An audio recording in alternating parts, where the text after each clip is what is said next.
Hello বন্ধুরা, আমি Payel's kitchen থেকে পায়েল আবারও চলে এসেছি তোমাদের কাছে নতুন একটা রান্না নিয়ে। দেখো, আজকে নিয়ে নিয়েছি কচুর শাক রান্না করতে। তো কচুর শাক কোনটা বলো তো? কচুর শাক হলো কচু যে গাছটা থাকে তার যে কাণ্ডটা থাকে সেটা কিন্তু আমরা ভালো করে আঁশ ছাড়িয়ে নিয়ে টুকরো টুকরো করে কেটে নেই। এবার তারপর একটা হাঁড়ির মধ্যে আমরা একটু জল লবণ দিয়ে চাপা ঢাকা দিয়ে কিন্তু সেদ্ধ করতে দিয়েছি। মাঝে মাঝে একটু ওলট পালট করে নিলেই আমাদের কিন্তু কচুর শাক সেদ্ধ হয়ে যাবে। এবার এখানে নিয়ে নিয়েছি দেখো অনেক কটা ছোলা ভিজিয়ে রেখেছি। কচুর শাকের মধ্যে ছোলা দিয়ে দেবো। আমরা এটা নিরামিষ করে করছি, তোমরা চাইলেই ইলিশ মাছের মাথা, চিংড়ি মাছ এগুলো দিয়েও করতে পারো। দেখো বসিয়ে দিয়েছি কড়াইয়ের মধ্যে দিয়ে দিচ্ছি সর্ষের তেল। বেশ খানিকটা সর্ষের তেল দিচ্ছি। এই কচুর শাক রান্না করতে কিন্তু তেলের পরিমাণটা একটু বেশিই লাগে। আর দিয়ে দিলাম কালো জিরে দিয়ে তার মধ্যে দিয়ে দিচ্ছি অনেক কটা কাঁচা লঙ্কা, প্রায় এখানে 10-12টা কাঁচা লঙ্কা আমি কিন্তু ফাটিয়ে দিচ্ছি। অবশ্যই ফাটিয়ে দেবে, না হলে কিন্তু ফুটবে আর ফেটে গেলে লঙ্কা কিন্তু চারিদিকে ছিটকবে, তাতে কিন্তু ফোসকা পড়ে যেতে পারে গায়ে। ওর জন্য কিন্তু অবশ্যই লঙ্কাগুলোকে এরকম করে ফাটিয়ে দিয়ে দেবে।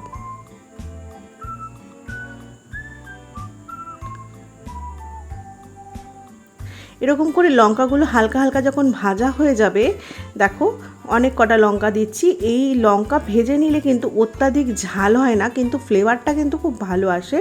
আর কচুর শাকে একটু ঝাল ঝাল মিষ্টি মিষ্টি একটু লবণ, এই টেস্টটা কিন্তু অন্যরকমই একটা অনবদ্য টেস্ট আসে। তো আমি এখানে কালো জিরে আর লঙ্কাটা দেখো ভেজে একটা বাটিতে তুলে নিলাম। এবার সবটা কালো জিরে তুলতে হবে না, কিছুটা কালো জিরে থেকে যাবে। এবার কচুর শাকটা কিন্তু আমি জল ঝরিয়ে রেখেছিলাম। এবার দেখো আমি কচুর শাকটা কড়াইয়ের মধ্যে দিয়ে দিচ্ছি।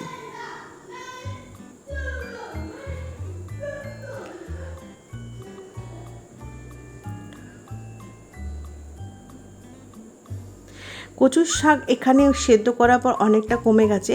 আসলে কিন্তু কচুর শাক অনেকটা হয় ছাড়ানোর পরে, সেদ্ধ করলে তার থেকে কিন্তু অনেকটা কমে যায়। দিয়ে দিয়েছি হলুদ আর দিয়ে দিচ্ছি লবণ। আমরা কিন্তু সেদ্ধ করার সময় লবণ দিয়েছি, একটুখানি ভাবনা চিন্তা করে লবণ দিতে হবে টেস্ট অনুযায়ী। আর দিয়ে দিচ্ছি মোটামুটি অল্প একটু চিনি। এখানে মোটামুটি ধরো হাফ চামচ মতন চিনি দিয়েছি আর 1 চামচ মতন লবণ দিয়েছি। 1 চামচের থেকে একটু কমই লবণ দিয়েছি আর 1 চা চামচ হলুদ দিয়েছি। এবার খুন্তি দিয়ে ভালো করে ওলট পালট করে নেড়ে চেড়ে তৈরি করে নিতে হবে কচুর শাকটা। কচুর শাকে কিন্তু মশলাপাতি কিচ্ছু পড়ে না, শুধুই মাত্র এইভাবেই কষাতে কষাতে কচুর শাক রেডি হয়ে যাবে। শুধু একটু ধৈর্য আর একটু খাটনি করলেই কচুর শাক খেতে কিন্তু অসাধারণ লাগে। একবার তোমরা ট্রাই করে দেখো। এর মধ্যে না লাগে মশলা, না লাগে কোনো তেল, অত্যাধিক তেলটুকু একটু বেশি লাগে, তবে কোনো রকম কিন্তু অত্যাধিক মশলা লাগে না। এরকম করেই দেখো ভালো করে খুন্তি দিয়ে নেড়ে চেড়ে নিতে হবে।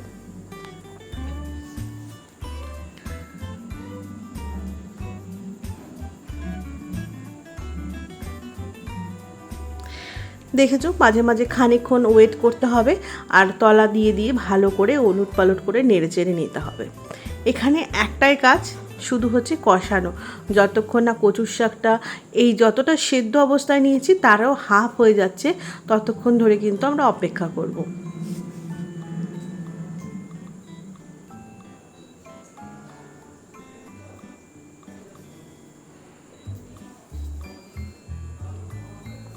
তো তোমাদেরকে এর মধ্যে বলে রাখি, আমাকে যারা সাবস্ক্রাইব করোনি তারা অবশ্যই সাবস্ক্রাইব করে দিও, বেল আইকনটি অবশ্যই দিয়ে দিও, যাতে আমার এরকম নতুন নতুন ভিডিওগুলো তোমাদের কাছে পৌঁছে যায়।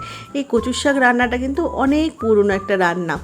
এই পুরনো হারিয়ে যাওয়া রান্নাগুলো যাতে ফিরে আসে, তার জন্যই কিন্তু তোমাদের কাছে নতুন নতুনভাবে তৈরি করে রান্নাগুলো দেখানো। আর অবশ্যই আমার চ্যানেলটিকে কিন্তু লাইক দিয়ে দিও। তো চলো দেখো, কচুর শাকটা কিন্তু অনেকটা টেনে গেছে। এই দেখো কড়াই কিন্তু এবার লেগে যাচ্ছে।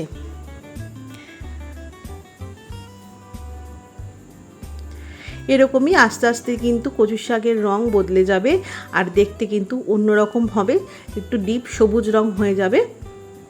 কড়াইয়ে লেগে যাচ্ছে, নাড়ুর পাকের মতন একটা পাক চলে আসবে আমাদের কচুর শাকে। আমরা কিন্তু এর মধ্যে ছোলাটা দিয়ে দিয়েছি।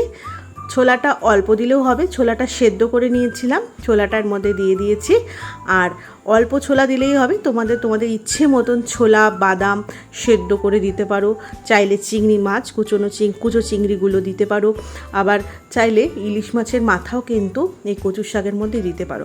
আমাদের কচুর শাক কিন্তু প্রায় রেডি হয়ে এসেছে, কড়াই থেকে ছেড়ে যাচ্ছে, নাড়ুর পাকের মতন হয়ে গেছে, তেল কিন্তু সম্পূর্ণটা কচুর শাকের মধ্যে টেনে নিয়েছে।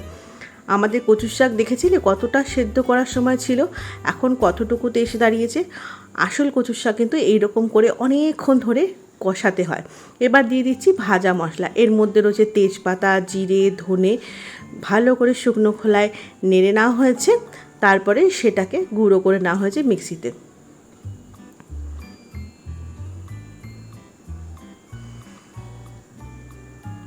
এই রান্নাটা শুধুই মাত্র ধৈর্য আর একটু সময় দিলেই কিন্তু অসম্ভব সুন্দর খেতে হয় এই কচুর শাকটা।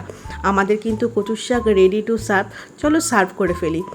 দেখেছো খুব সুন্দর লাগছে দেখতে এবং খেতেও কিন্তু অনবদ্য লাগে। তোমরা কিন্তু অবশ্যই একবার ট্রাই করো আর আমাকে কিন্তু জানাতে ভুলো না। তো কেমন লাগলো রান্নাটা অবশ্যই টেস্ট করে জানিও। আজকের মতন টাটা।